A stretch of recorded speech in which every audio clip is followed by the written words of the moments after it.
습관적으로 자꾸 머리를 올리거든요. 올리고. 지난주 잘 지내셨습니까? 무탈하게 잘 지내셨나 모르겠습니다.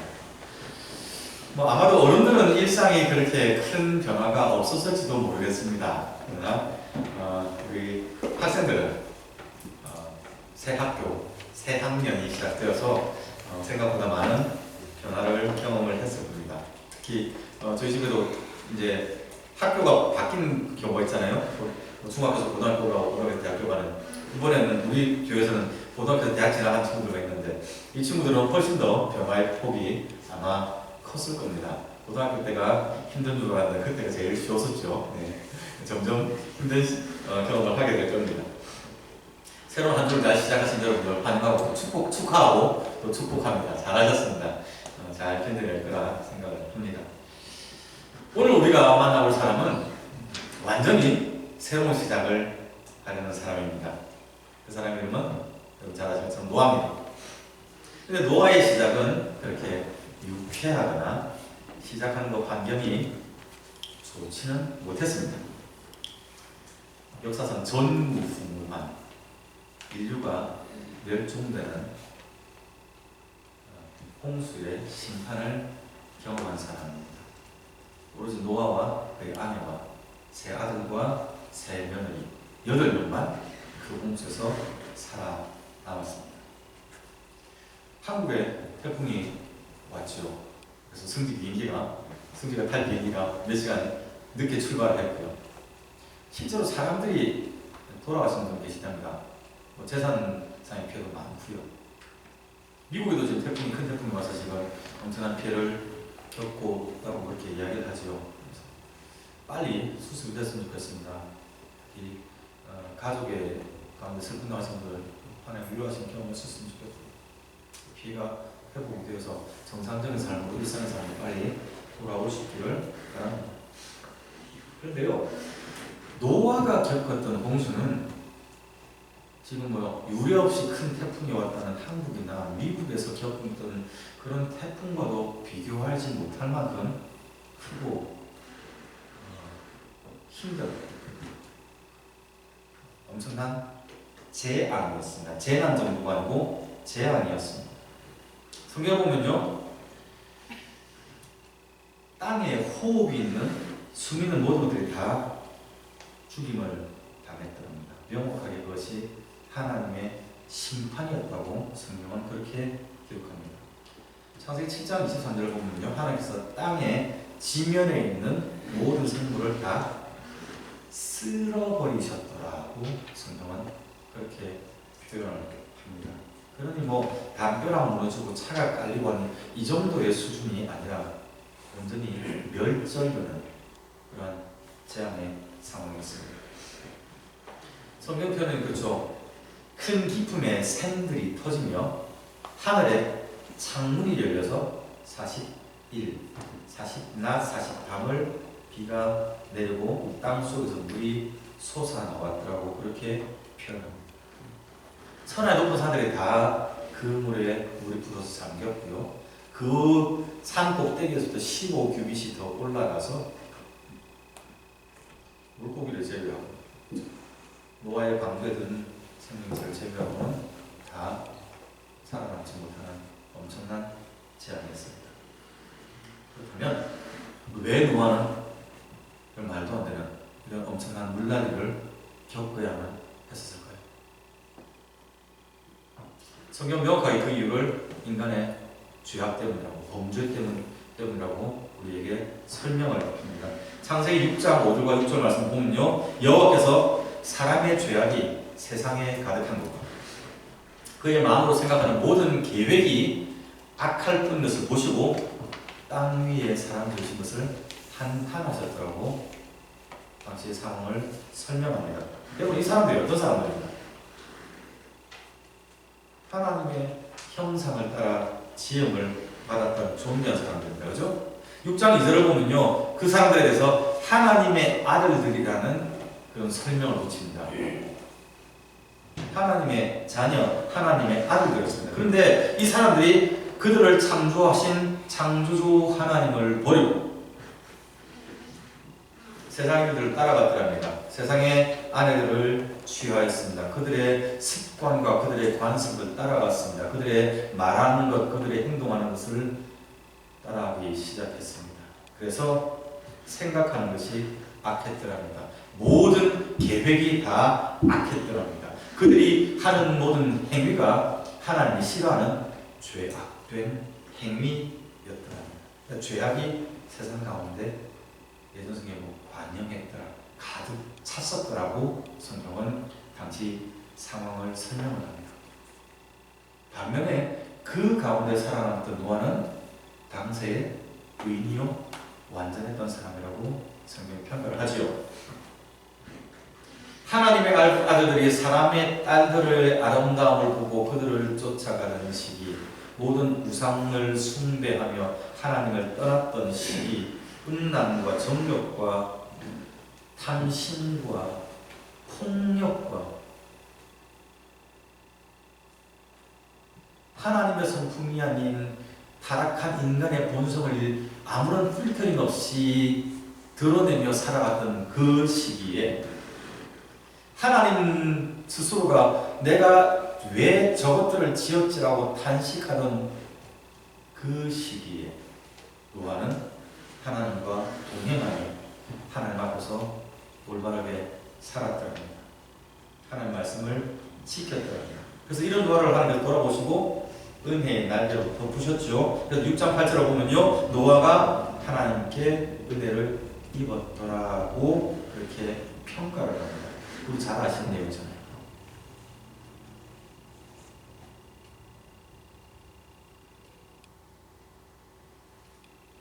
훗날에 우리를 기억하는 우리의 자녀들이 훗날까지 안 가도 됩니다. 지금 이 순간 우리의 아이들이 우리를 어떻게 평가할지 여러분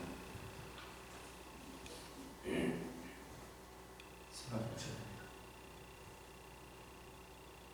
우리 아빠가 목사인데, 우리 아빠가 집사인데, 우리 아빠가 수십 년 예수 믿었는데, 우리 엄마가 그랬는데, 예배당 나오고 나면 예수님 같지는 않았어. 탐심 많고 음란하고 성질 부리고, 교회 와서 찬양하고 예배하는 여러분들, 즐겁게 지내는 여러분들의 그 모습이 나중에 훗날 여러분의 자녀들이 여러분을 바라볼 때 무엇이라고 평가할지 고민하세요. 죄악이 관영한 시대, 생각이 악하고 행동이 악한 그 시대에 여전히 노아처럼 의로운 사람, 하나님의 말씀 붙들고 지키는 사람이 있었다는 얘기입니다. 성경은 그 사람을 기억합니다. 하나님은 그 사람을 기억하고 있습니다. 그리고 그에게 평가를 하고 있습니다.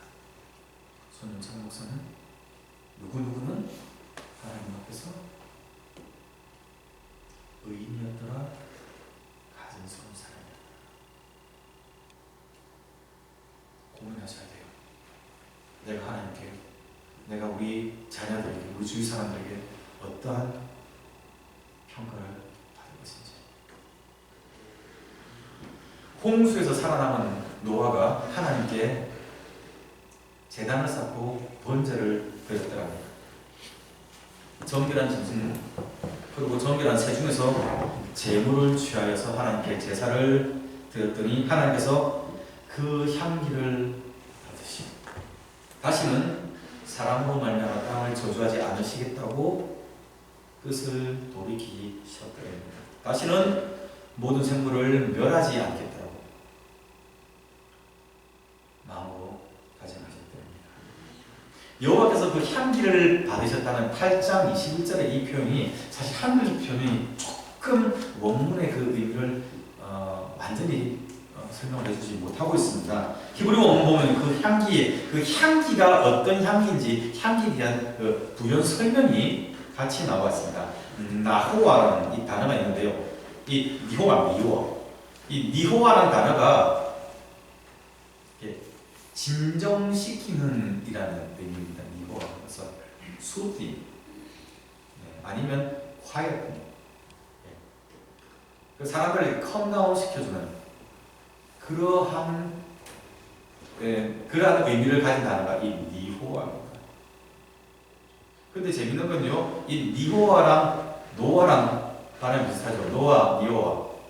히브리 말은 원래 그 모음이었거든요. 그래서 원문을 보면 이 성경 저자가 우리 말하는 그 언어의 워드 플레이를 하고 있는 겁니다. 노아의 의미가 뭐였습니까? 이름 뜻이 기억나십니까? 노아가 컴포트잖아요. 위로하는 사람. 그 아버지 라멕이 노아 아들을 낳고 난 다음에 내가 이 아들로 말미암아 이 피곤한 고단한 육신의 삶 가운데 내가 위로를 받기 원하노라. 그래서 노아 이름은 위로하는 사람, 안위하는 사람. 그런 의미거든요. 근데 노아가 홍수에서 살아남은 이 노아가 하나님께 제사를 함으로 하나님의 마음을 환감시키고 하나님의 마음을 진정시키고 위로했던 겁니다. 주여 안녕하시게 하나님의 심판이 레스가 선포되어서 실행되었던 그 처절한 상황에서 노아는 하나님의 마음을 유쾌하게 해주고 진정시켜주는 민족과 열방의 제사장의 삶을 감당한다는 얘기입니다. 스바냐 3장 17절 제가 참 좋아하는 말씀이죠. 너의 하나님 여호와가 하늘의 가운데 계시니 그는 구원을 베푸실 전능자 그가 너로 인하여 기쁨을 이기지 못하시니 너를 잠잠히 사랑하시며 즐거이 부르며 기뻐하시리라. 하나님께서 하나님의 마음을 기쁘게 하는 사람이 있대요. 노아가 지금 그 역할을 합니다. 제가 오늘 이 예배를 준비하면서 특별히 우리 친구들 그리고 우리 어른들도 마찬가지입니다. 우리는 친구들은 1년 내내 끊어주시고 우리는 그 아이들 상황과 다른 사이클을 살아가지만 우리에게 똑같은 시간이 주어지고 있잖아요. 하나님께서 이번 이 새 학년에 이번 이 한 텀에 우리 인생 이 한 페이지에 우리에게 출석하는 이 기간 가운데 우리가 다른 사람들을 컴포트하고 다른 사람들을 위로하고 그들의 영혼이 하나님 안에 회복될 수 있도록 기도하는 예배하는 제사장의 삶을 감당할 수 있기를 축원합니다. 아멘. 네, 그 사명 우리가 감당할 수 있어요. 노아의 번제를 받으신 하나님께서 그와 그 아들들에게 복을 주시면서 말씀하셨죠. 그게 생육하고 번성하여 땅에 충만하라는 말씀입니다. 이 말씀이 7절에서 다시 한번 반복됩니다. 너희는 생육하고 번성하여 땅에 가득하여 그 중에서 번성하라. 생육하고 번성하고 충만한 것, 이거 우리 굉장히 잘 아는 익숙한 표현이잖아요. 언제 나온 얘기입니까?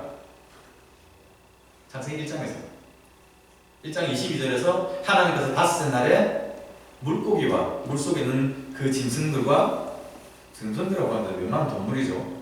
그 생선들이죠. 그리고 하늘에 나는 공중의 새들을 만드신 다음에 하셨던 말씀. 그리고 남자와 여자 아담과 하와를 만드신 다음에 1장 28절에서 하셨던 말씀이 바로 생육하고 번성하랍니다. 1장 28절 제가 읽어드릴게요. 하나님께서 그들에게 복을 주시며 하나님이 그들에게 이르시되 생육하고 번성하여 땅에 충만하라. 땅을 정복하라. 바다의 물고기와 하늘의 새와 땅에 움직이는 모든 생물을 다스리라 하시니라 말씀하셨습니다.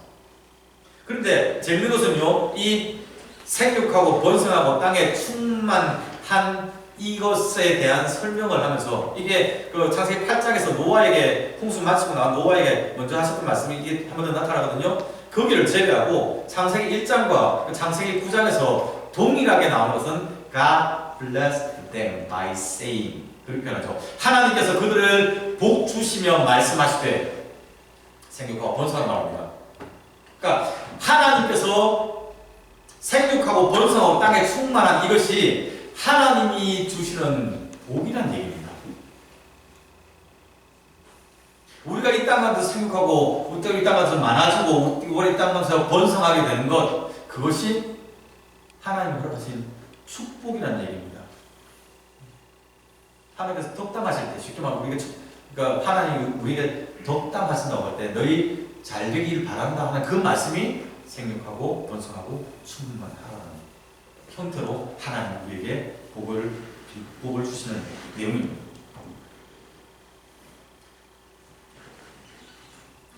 이 말씀은요 1차적으로 볼 때 분명히 숫자의 증가를 말씀하는 의심의 여지가 없습니다. 하나님께서 아담과 하와를 만드셨을 때도 아담과 하와는 소수 두 사람뿐이었고요. 지금 홍수 이후에 살아남은 노아의 가족도 8명밖에 되지 않습니다. 이들의 숫자가 많아지기를 하나님께서 원하십니다.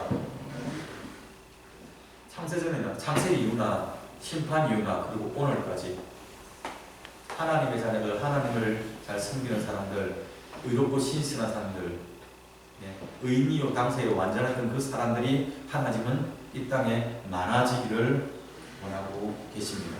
불신자들 죄악의 상식이 되어진 이 시대 가운데 하나님을 경외하는 사람들, 하나님 앞에서 순신앙의 순결함을 지키는 하나님의 백성들이 많아지기를 원하신다는 얘기예요.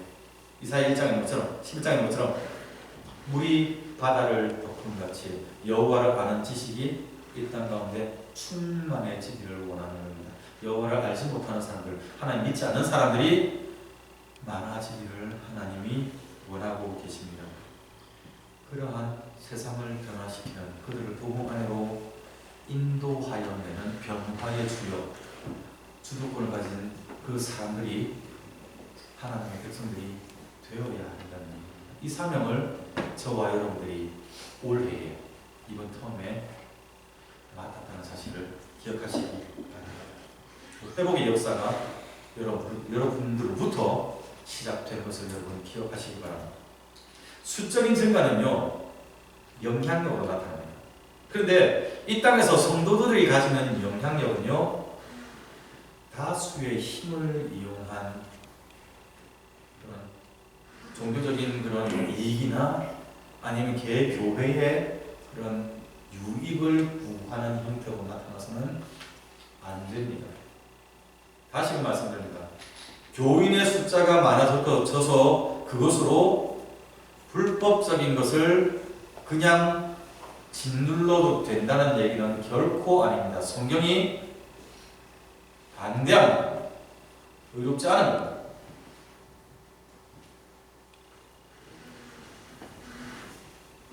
영적인 스피리추얼 리더십이라고 했습니다. 영적인 지도력, 영권이 확대되는 거예요.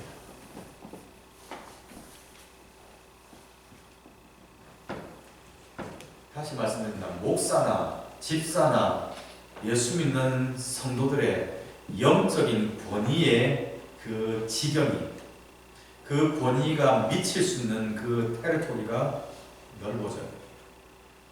교회 안에서만이 아니라 여러분 만나는 여러분 동료들에게, 여러분의 친구들에게, 여러분 거래하는 사람들에게 여러분의 영적인 권위가 영향력을 끼칠 수 있기를 바랍니다. 성도들의 영권은요 삶 가운데 나타나는 거룩한 구별, 하나님을 경외함. 홍수 위에 쫄딱 망해버리고 진흙구덩이에 완전히 다 뒤집어진 아무것도 남지 않은 그곳에서 노아가 느꼈던 하나님에 대한 감정은 내가 살았어 하는 감상도 있었겠지만 하나님이 얼마나 죄악을 싫어하시는지 비교하고 있었습니다. 단순히 무서워하는 것이 아니라 그 하나님이 내 편에 계심에 대한 든든함도 같이 포함하는 굉장히 복잡한 감정입니다. 우리가 하나님을 경외한다는 것이 어떤 의미를 고민하셔야 돼요. 그리고 그것이 다른 사람의 눈에 가시적으로 보여질 수 있기를 바랍니다. 그래서 그 사람들이 여러분의 구별된 삶을 보고 생명처럼 나아오는 겁니다. 그것이 성경이 우리에게 요구하는 생육하고 번성함의 형태가 될 것입니다. 여러분의 영적인 사역의 지경이 넓어지는 한 해 되기를 축원합니다. 지금 행복을 살았습니다. 나쁜 거 아니에요. 행복한 가정생활, 행복한 하나님과 교회 생활 좋습니다. 조금 넓어져요. 작년하고 올해 우리의 이 영적인 사역의 바운더리가 똑같다면 좀 건강하지 않습니다. 넓어져야 합니다. 우리가 돌아보지 못했던 사람들, 우리가 미처 챙기지 못했던 사람들, 우리가 여전히 약간 좀 불편하게 생각하는 사람들, 다른 사람을 통하여 듣게 되는 정말로 도움이 필요하다고 말하는 그 사람들, 우리가 그 사람들에 대하여 마음이 열려질 수 있기를 바랍니다. 그들을 우리가 위로해 그들을 안위하고 그들을 세워나갈 수 있기를 바랍니다. 여러분 학교, 여러분 직장, 여러분이 취미생활하는 그 그룹, 그 안에서 여러분의 영권이 살아날 수 있기를 바랍니다. 번성하고 충만하여 나아가야 합니다. 기억하세요. 여러분이 그 영혼을 맡은 사람입니다. 제발 목사님 알아서 하시고요. 아니면 집사님 알아서 하시고 엄마 아빠가 알아서 하시고 밀지 마세요. 바로 여러분이 그 영혼을 맡은 사람입니다. 창세기 6장 11절 말씀 보면요. 온 땅이 하나님 앞에서 부피하여서 포악함이 땅에 가득하였더라고 성경이 우리에게 설명합니다. 이 포악함이라는 이 단어가 간단히 연결해 여러분 이해하셔야 돼요. 포악함이라는요, 이거 violate 하는 겁니다. 폭력적인 겁니다. 아니면 something wrong입니다. 잘못된 겁니다. 옳지 않은 것을 행하고 온 땅이 사람들이 범죄하여서 부패하여서 옳지 않은 것을 그냥 서슴지 않게 하고 거칠게 무례하게 폭력적으로 사람들을 행해 왔더랍니다. 대해 왔더랍니다. 이게 세상의 방법입니다. 하나님께서 이 땅을 창조하시고 하나님의 자녀들이 이 땅 가운데서 생육하고 번성하고 충만하기를 하나님께서 원하시고 이런 복을 주셨는데 사람들이 이 땅을 채워나가는 것은 하나님의 공의와 하나님의 사랑과 하나님의 거룩함으로 채워나가는 것이 아니라 폭력과 잘못된 것으로 채워나갔다는 얘기입니다. 그래서 결국은 홍수의 심판을 맞이하고 말았던 겁니다. 주님께서 이 모습에 대해서 뭐라고 하십니까? 마태복음 22장에서 그 말씀하시죠. 다른 사람들은 임의로 자기 마음대로 너를 주관하고 권세 부리는 것이다. 그것이 그 사람들 눈에는 성공의 속도로 보여진다는 얘기입니다. 그것이 잘하는 것처럼 생각이 된답니다. 그러나 하나님은 생육하고 번성하고 땅에 충만해지는 과정 가운데서 폭력적인 방법이 아니고요, 잘못된 방법이 아니라 하나님의 형상을 따라 지음받은 사람을 존중하며 그 일들을, 그 하나님의 허락하신 복들을 성취해 나가기를 원하십니다. 그게 오늘 본문에서 이야기를 하고 있습니다. 3절부터 보면 내가 너희 앞으로 채소만 먹지 말고 고기를 먹으래요. 이건 뭐냐면 하나님께서 지금 이 사명주주 이 축복을 하시면서 그동안 자기를 묶고 있던 제약을 풀어주시는 겁니다. 고기 먹는 게 죄는 아니라는 얘기죠. 네. 채식주의를 제가 뭐라 비난하는 것도 아니고요. 자기 원하는 대로 하면 됩니다. 근데 우리가 그 창조 당시는 고기를 먹지 못했죠. 그런데 홍수 위에 고기를 먹는 것을 허락하십니다. 그러니까 뭔가 묶였던 걸 풀어주시는 거예요. 이 해도 돼. 사명 감당하기 위해서 필요한 것들을 다 열어줄게. 하나님께 길을 열어주신 겁니다. 그것이 어떤 사람에게 다른 형태로 나타날 겁니다. 건강의 문제가 될 수 있고요, 관계의 문제가 될 수 있고요, 자격증의 문제가 될 수 있고요, 언어의 문제가 될 수 있고요. 하나님께서 우리가 이 땅에서 생육하고 번성하고 충만하며 하나님이 일어나갈 수 있도록 우리를 붙들고 있던 그 족쇄 같은 것들을 풀어주실 겁니다. 은혜죠, 감사한 일이죠. 근데 그것을 가지고 우리가 해나갈 때 그 자유를 누리는데 우리 가운데 여전히 하나님께서 포기하지 않는 하나의 제약이 있다는 겁니다. 여기 사람을 존중하는 겁니다.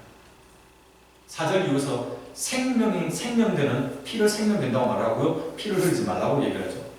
사람의 피를 흘린다면, 사람을 해친다면 그것이 짐승이 해쳤든지 사람이 해쳤든지 내가 그것을 반드시 죽이겠다고 말씀하실 만큼 하나님께서 사람에 대하여 소중하게 여기신다는 얘기입니다. 여러분을 힘들게 하는 게 사람입니다. 알아요. 그렇지만 주눅 잡게 만드는 그 사람을 하나님께서 우리가 똑같은 방식으로 폭력적인 방법으로 아니면 잘못된 방법으로 복수하는 걸 하나님 원하지 않는다는 얘기입니다. 세상의 방법입니다. 그건 하나님의 자녀들이 이 땅을 살아가면서 우리가 데모스트레이트 될 것, 우리가 보여줘야 될 것들은 그 방법이 아니란다.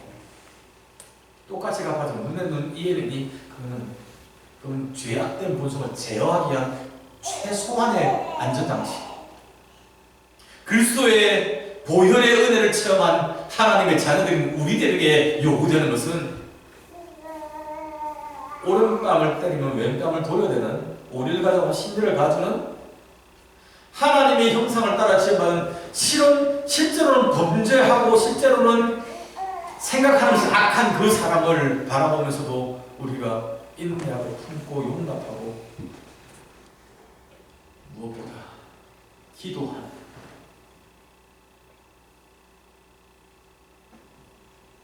하나님의 백성이 되기를 하나님 원하신다는 얘기입니다.